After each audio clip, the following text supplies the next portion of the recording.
Hi folks, hope you're doing well. Another quick video about the Man United situation. Well, one of the people commented on United Stand video saying, where are the animals in the squad, Vidic and Rooney type players? No fire in the eyes of any of the current group. Well, that's down to the managers. We have Bailly. Bailly is a fantastic defender. Very much in the vein of Vidic, and I loved Vidic. Vidic was fantastic. Certainly as a forward, you wouldn't want to play against him. Same with Bailly. You wouldn't want to be in the box with Bailly as a defender if you were forward. Even if you were a Man United defender or midfielder, you wouldn't want to be in your own box. That ball comes in, Bailly's going to come through you to get the ball. That's what you want. That's what you need. That's what United is missing out on right now. And yet, Ollie didn't fancy him.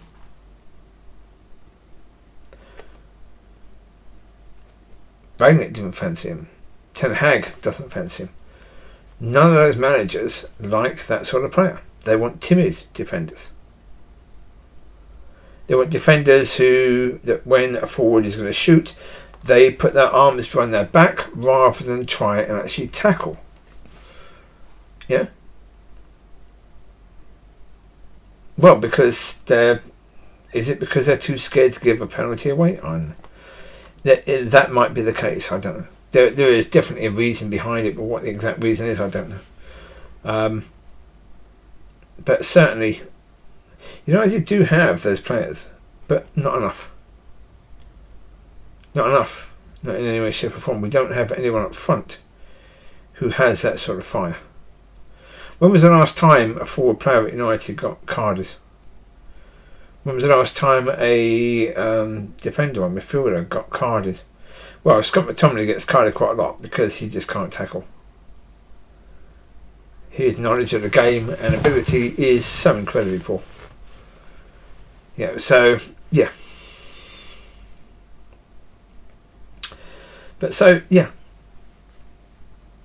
You could bring these players, if the ball brought the players, pretty much guarantee the managers wouldn't play them. It's quite likely they wouldn't play them. Because, Fergie loved players like that. He loved Keane.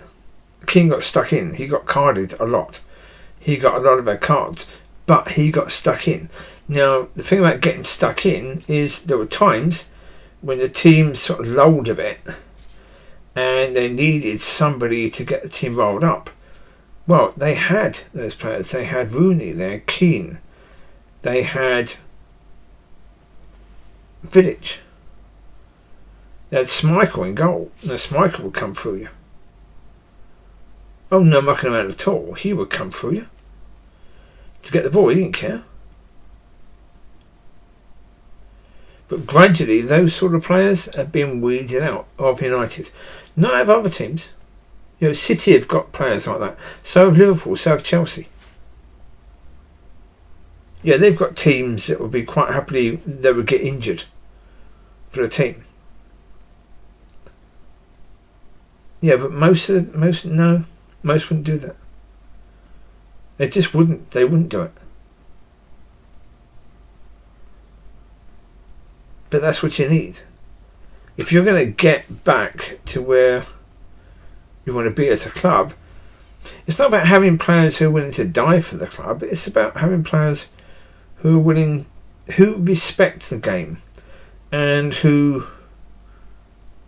understand they're getting paid a bloody lot of money and they need to earn their wage, and they earn their wage on the pitch. That they should lead the pitch and they shouldn't have 10% still in them. They should leave everything on the pitch. Man United need players who have that understanding. Without that understanding, you get players like Rashford who won't run, Sancho that won't run, Bruno that won't track back.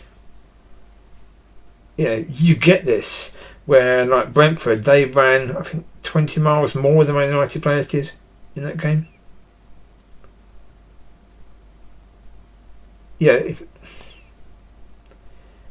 If you're not willing to put the work in, then you shouldn't be paid the wage.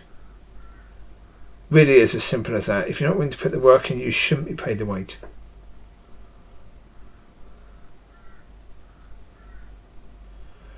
And as I said before, it is very much the case that the fans can do something. They can actually, certainly if they're willing to, if they really, really want the Glazers out, they can force it. They can.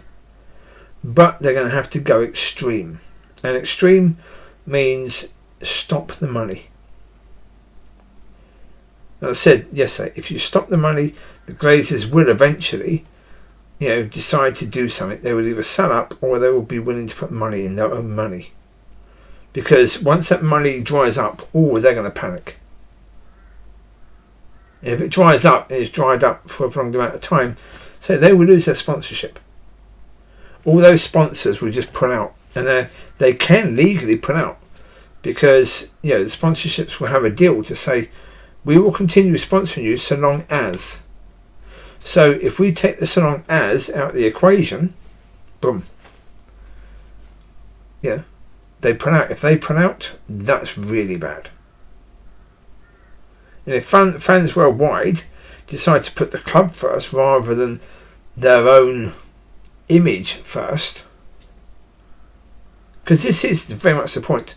A lot of fans want to put on, Instagram and Twitter, them at the club or them in the new shirt, and to try and show that they're a real fan. No, that's not being a real fan. That's a plastic. It is. That's a plastic. Same as if you're in a relationship, but your relationship doesn't involve any way, shape, or form sacrifice, then it isn't love.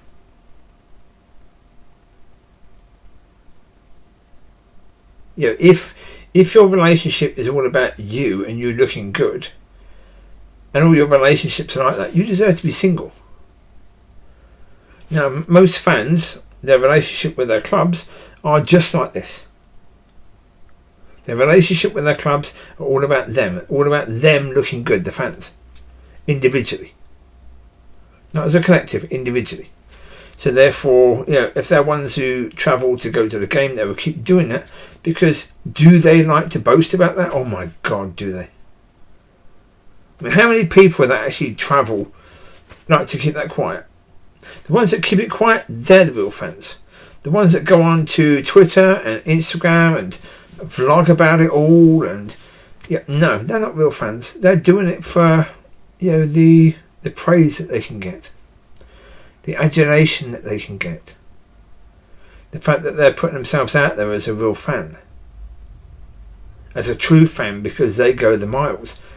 But you're also putting money into the pocket of the owners that you say you want to get rid of, and you're never going to get rid of them, all the while you're putting money into their pocket. So you're actually doing a massive disservice to the club by doing what you're doing.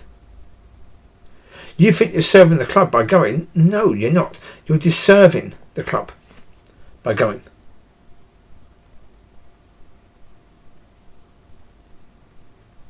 It's like, you have, for example, let's say you're a man, because a lot of the fans are men for football.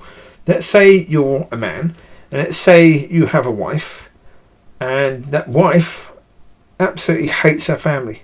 Her family's been real nasty to her over all that time, and she wants to get past that. But every time her family invite you over as a couple, you drag her with you to that. You think you're helping her? You're doing that because you want to be counted as a good son-in-law.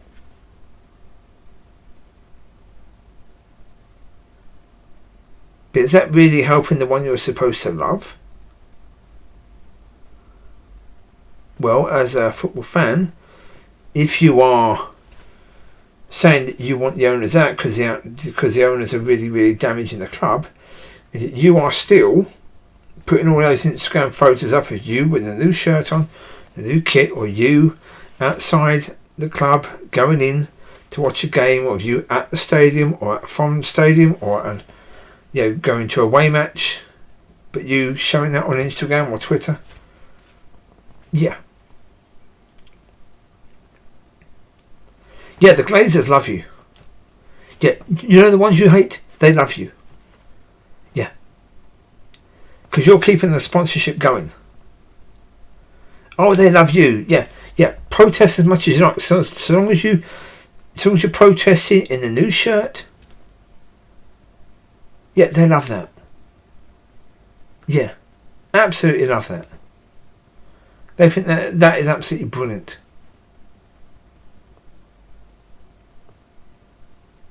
Yeah, they want you to keep doing that, because so long as you are wearing all that stuff, and so long as you're going and buying your season tickets and going to the matches, showing support for who? The club. And who owns the club? Them. That's suggesting they're doing a good job, because, you know, seats are full. Fans must be happy if seats are full. Because if fans aren't happy, they stay away, right? Yes?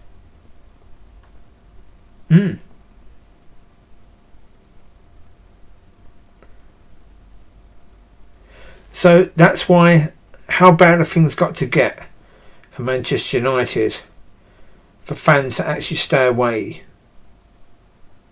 And the problem is the fans that stay away probably will never come back. But then again, that's not a bad thing necessarily. Well, because, I mean, if you have this massive worldwide fan base, then you've always got people that will buy tickets and buy shirts, and that keeps the bad people at the club.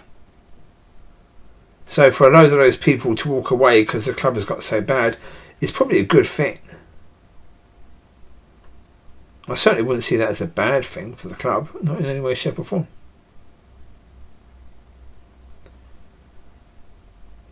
But as I say, I mean, come on. This is what I say. You hear people, oh, I love this club, oh, I love that club. Yeah, okay, let's see what your version of love is. You love the club because of the fact you can buy this stuff and you can advertise yourself on Twitter and Instagram, and you can share your vlogs and all stuff like that, and you get lots of ticks and lots of likes, and you know, people are impressed with you. Is that why you love the club?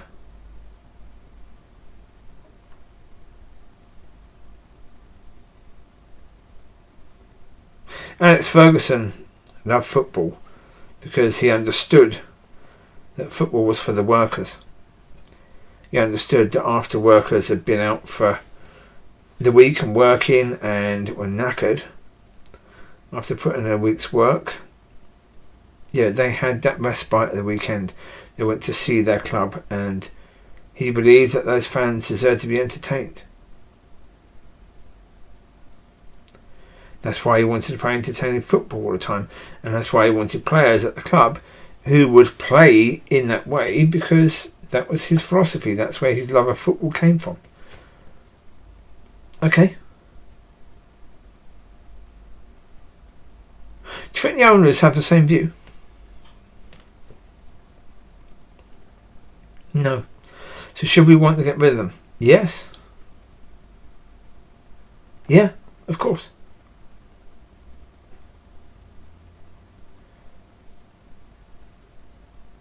Tell me another way.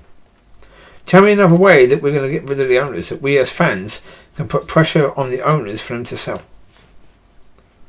In a way that's legal. There are plenty of illegal ways that can be done, but in a way that's legal. Are there any legal ways that can be done? That can be achieved? I really don't think so. So, prepare for the club to go down and down and down and down and down and down and down and down and down. At the moment, we have that situation now, where the top players will not come. They do not want to come to Man United, unless they're at the end of their career and they're going to get a massive payout. Yeah, if they're fairly young and they've still got years to go, they do not want to come to Manchester United. We've reached that low already. How much lower do you want things to go? That's the question. So there you go. You take care. God bless. Bye bye.